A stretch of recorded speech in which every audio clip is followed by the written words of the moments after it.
So currently there is more people buying their first home in Dubbo than any suburb or area of Sydney. You know, your average house price in Sydney is above 1.6 mil. Dubbo, you're sitting around that 600 to 700K as an average purchase price. A lot of people don't like regional areas, but when you compare Dubbo's grown by 100% in the past 10 years. There's a lot of suburbs in Sydney that have done fuck all.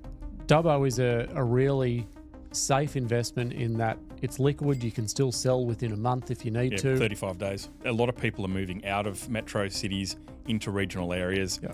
And that's no secret. This could still be a good investment, at least for the next 10 years from what we can see. Yeah, so we're going to pull apart the Dubbo market and explain the reason why a lot of first home buyers are opting in for Dubbo as a purchase, and like I said, all of the stats to support it from an investment perspective as well. So the first thing we need to acknowledge is as far as net migration from Sydney Metro, as an example, to regional areas is huge at the moment. A lot of people are moving out of metro cities into regional areas. Yeah. And that's no secret. You know, we've seen how well regional property prices have been doing over the last couple of years. Yeah. And we'll unpack exactly why. And look, this has nothing to do with COVID. That was, exactly, in my opinion, a long time ago now.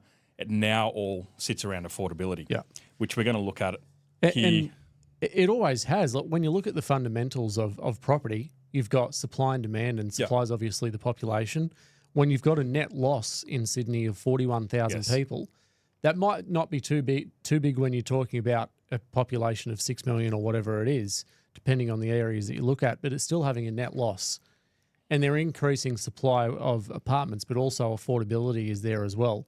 Yeah. So when you compare, a lot of people don't like regional areas, but when you compare Dubbo's grown by 100% in the past 10 years. There's a lot of suburbs in Sydney that have done fuck all. Yeah. And a lot of premium suburbs. I was researching Manly and Mossman this week. Manly only did 70% over the past 10 years and Mossman only did 50%. There's obviously, exemptions to that rule with luxury properties and different positions, but you look at some people, buyers agents, they're like, you only buy in metros, 5Ks from the city. You're missing out on You're missing out on this shit though. Yeah. These are areas where, and we'll talk about it now, these are areas where you can buy a decent house for $650. Yeah. And the buyers agents that you're referring to, they're talking about affluent areas and blue chip because of scarcity. Scarcity comes in so many forms. It's not just land scarcity with geographical constriction. It's scarcity in terms of the actual metrics to support like I said, the population to dwellings, and then the inventory to the days on market that it's trading. Which we've got some stats on. Exactly. So keep listening. But we'll first off look at the prices. It's obvious that, your average house price in Sydney is above 1.6 mil. Yeah, and units in many respects as well. So if you want to buy, and that's the average. So you're in the outer suburbs. It's an hour and a half to get into the city on a good day. Yeah. You're looking at Dubbo. You're sitting around that 600 to 700K as an average purchase price. Yeah. So then we look at first home buyers, which is driving the market there at the moment. Yeah. You need a 5% deposit under the first home loan deposit scheme or home guarantee scheme, I think it's called now. Yeah. So the difference between that buying at 1.6 and at the 600-ish is it's about 45K more you're going to need. Well, you're spending what, 35, 40 grand on a 5% deposit for Dubbo. Correct. No wonder why there's so many first home buyers buying in that market. A lot of people have got that. Like there's a group of people that have got that already. That are making decisions of, we could stay in Sydney here and save for another 5 years and still get priced out of the market. Yeah. Or we could apply for the countless work from home, remote work jobs that there is in the market at the moment. Yeah. To then move to a regional area. Yeah. And it's a huge amount of people doing it. And I mean, just for a personal example, a client that you and I both have, I purchased in Dubbo for him maybe 7 months ago for a self-managed super fund investment. Yep. We bought it was a four-bedroom brick veneer property, purchased off market for $640,000. We're getting a $680 per week rental return. Yeah. You're talking about a 5.5% yield on in a market that's grown 100% over the past decade. There is short-term pattern deviation in that market, which is why I entered at that time. Yep. But from a self-managed super fund investor, where you need that cash flow from a property to sustain the rent, to sustain the mortgage repayments, you're not buying that sort of asset in these blue chip areas or metro locations. So people are just the investors that don't want to try and get opportunities like that because they're regional, they're missing out. Yeah, there's all the research that I've done into this is nearly every single thing is pointing towards very tight stock in Dubbo. Yeah. So I guess if we look on the flip side of that, developers are developers. Are they going to start releasing big estates and that sort of thing in that area? Mm-hmm. But I think in regional pockets, developers are less likely to do stuff like that. And we broke down New South Wales before with population, and there's actually they've identified that Dubbo 1 had an on-par state average population increase with New South Wales state average, but there was actually people leaving the hinterland areas or outskirts of Dubbo and all of the other regional towns for the migration towards the city. Yep. Or the sort of centre to the city to be closer to amenity. And if we look at population growth, so it's predicted to go up 15.6% in 10 years. Yeah. So that's good. That's above good. State average. Correct. Anything above sort of the one-ish is usually pretty good, isn't it? Yeah. Yep.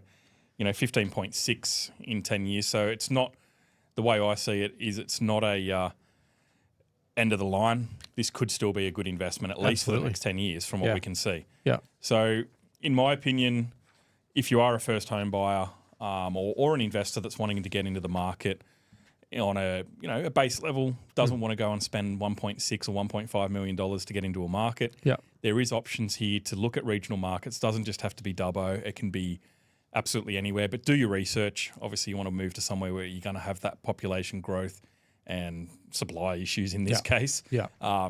But there is opportunities for people right now to go out and buy their first home rather than waiting 3-4 years to save up an extra 45 100%. grand. So, and I mean, like I just said, look at it, 100% growth over the past 10 years. That's not maximum. That's not maximizing like Mayfield East did 175 over the past 10 years, which is exceptional. That's double the average. But a lot of people are still buying assets that are only growing at like 70 or 80% over 10 years.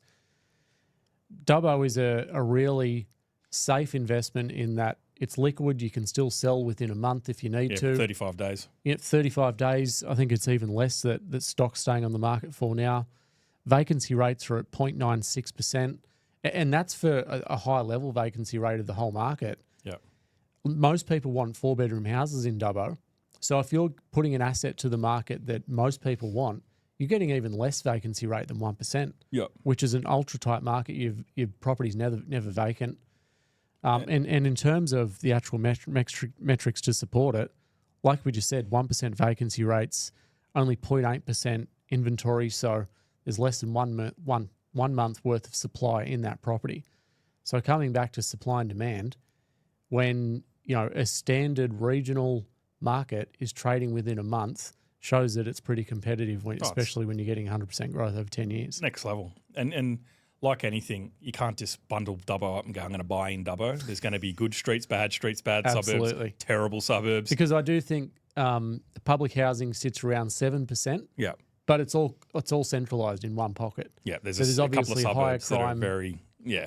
So if you are considering it, I'd highly recommend booking in a call with Aaron and making sure you're not buying a crack den. There's, I think, a lot of free information out there. I think Microburbs has a lot of free information, but there's so many research tools out there that you can use to find where these public housing and high crime areas are. Yeah, we'll get into it, and that's pretty much it for today. That's it.